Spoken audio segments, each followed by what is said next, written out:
Hi, Shannon Waller here, and welcome to this episode of the Team Success Podcast. Now, as some of you may know, we have recently republished our book on unique ability, and it's called Unique Ability 2.0 Discovery. And it's really got me thinking about talent, it's got me thinking about strengths, and it's got me thinking about how most organizations are structured as compared to how what I would call a unique ability team, or some that I consider the most successful. So what I'm going to talk about today is that unique ability trumps status. And again, this is really a differentiator between, I would call them unique ability organizations versus conventionally successful organizations or teams. So what do I mean by unique ability trumps status? Well, what I've noticed is, and let me start with the status pursuit here. When people pursue status, a couple of things can happen. Number one is they can get it. So say that you want a particular title, you want a particular job, you want a particular corner office, perhaps you want a particular salary, you want recognition for something. Now, the pursuit of that will probably have you learn things, you'll expand your skills, you'll get great connections, lots of great byproducts from that. However, sometimes when you get there, it can feel really empty and you can be unfulfilled. And in talking with people outside of our organization at Strategic Coach and talking to my friends' friends, what I've noticed is that because they are so focused on the extrinsic rewards of what they're doing, they feel kind of empty, a little bit hollow. And I've noticed that when they go for these status positions or titles, that they're not happy. They tend to complain a lot. They tend to move positions a lot. They tend to wonder what they're doing wrong. And I think there's quite a few people in this particular bucket in the world. I see a lot of articles written about this in Inc. magazine or Forbes, just about where the workforce actually is. And I keep thinking, I just wish people would focus more on what they love to do and what they're best at and what their true talents are and how those can contribute. Let's just contrast that to a moment for unique ability. When you're focused on your unique ability, you actually know what your talents are, what your strengths are, and you look for how you can create value by doing those things.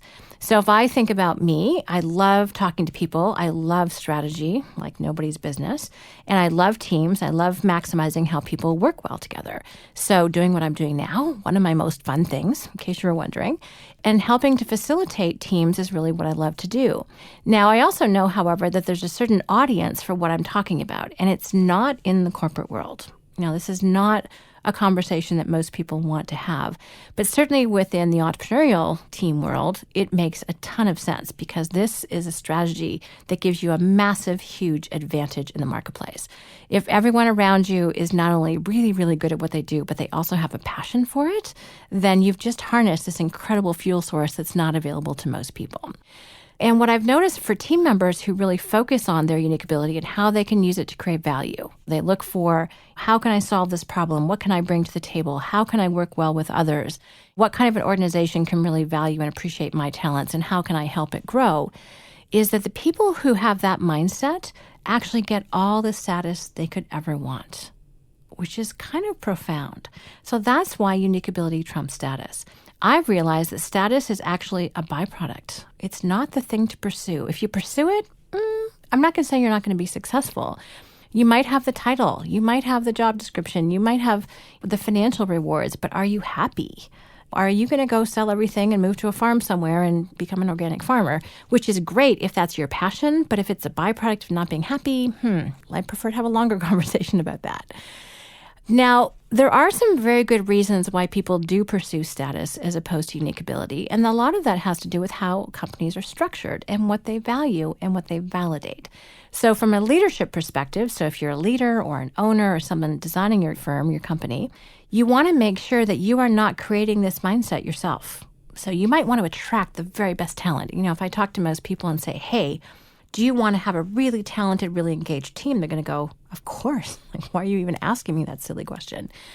But then they have impediments to actually creating that. They have impediments to actually making that real. And those impediments are titles, standard titles. I'm passionate about unique ability titles, and I am passionate about really disliking standard titles. We can have a longer conversation about that too.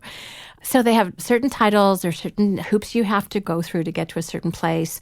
So what happens is everyone ends up funneling to this particular point in the organization at the very top, usually for which there are very few positions. and they get there. But in the meantime, you've missed out on this great person who could do this for you over there. Why? Because you said this title was attractive, this one was appealing, this one gets paid the most, and therefore everyone goes for that one particular position. And I coached a team, goodness, it's been years now.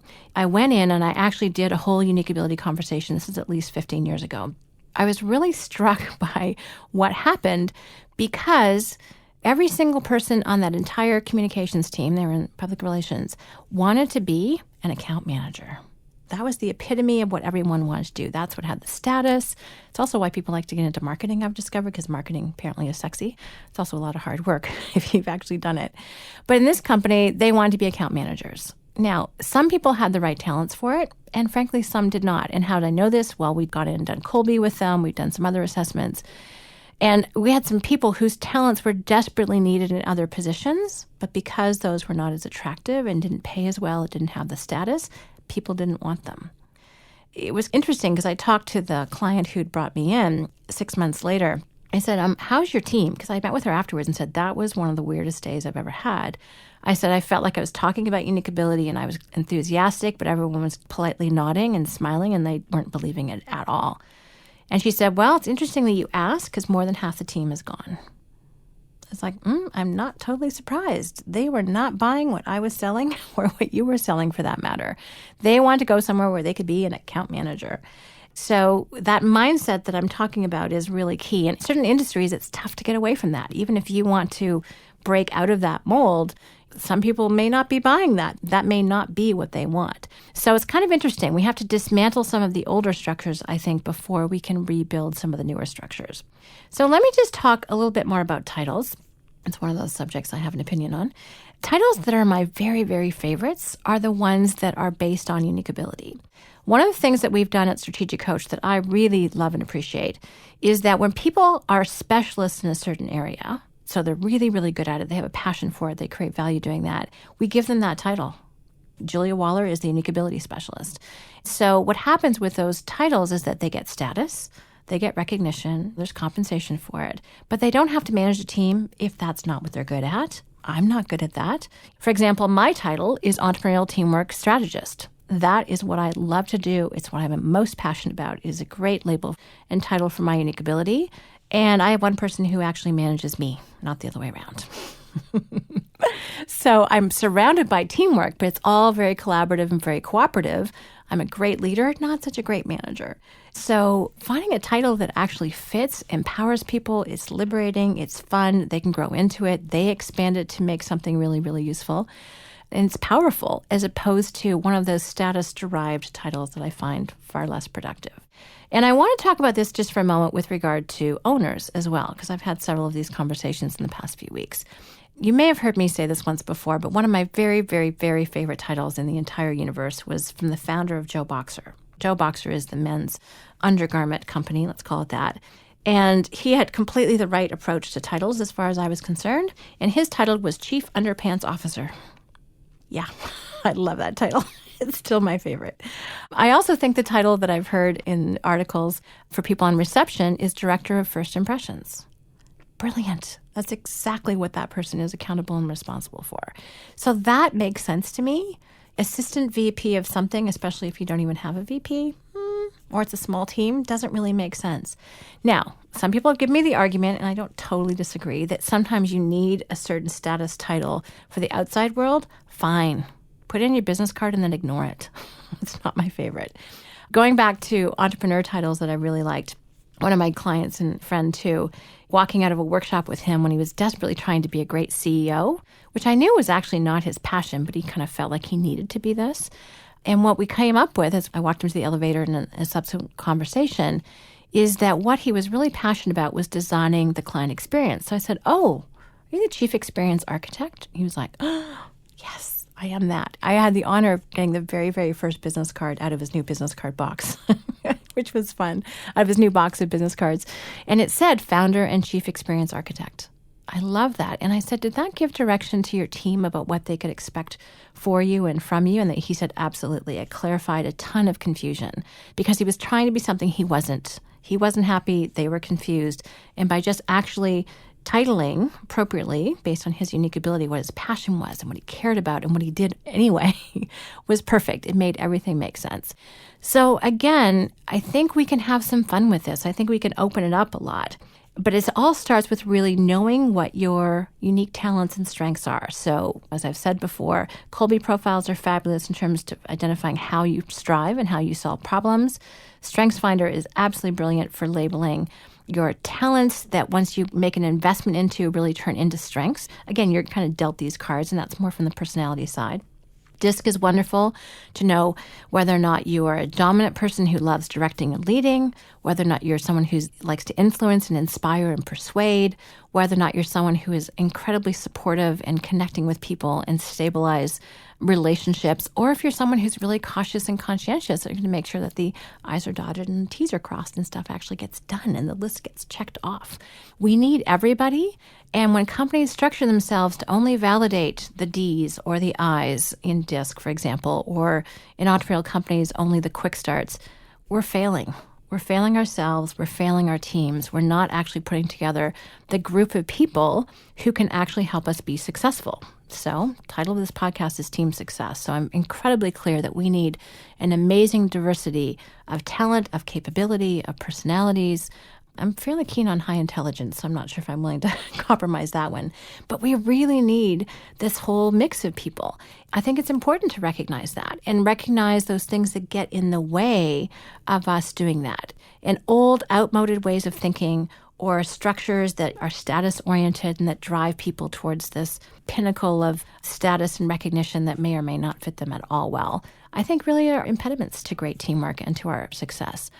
I just came back from Abundance 360, which is a phenomenal event put on by Peter Diamandis. And we talk about exponential organizations. And I am so clear that if you want to be rapidly growing multiplier 10x company, you better do it based on unique ability and have structures that allow people to really be incredibly creative, to network with one another. And status has almost nothing to do with it. Status comes from success. It's a byproduct of us creating enormous value and making a huge difference for other people. So I hope this has inspired you. I hope you're going to look at your organization and see what's in the way of perhaps people focusing on and contributing their unique ability, maybe dismantling some of those status structures that you have, or at least freeing people up from that a little bit. Because again, I think that when people are really freed up to focus on how they can uniquely contribute, they'll get all the status they want simply as a byproduct. Thanks very much for listening. If you have any questions or comments, please let me know at questions@strategiccoach.com. And as always, here's to your team success.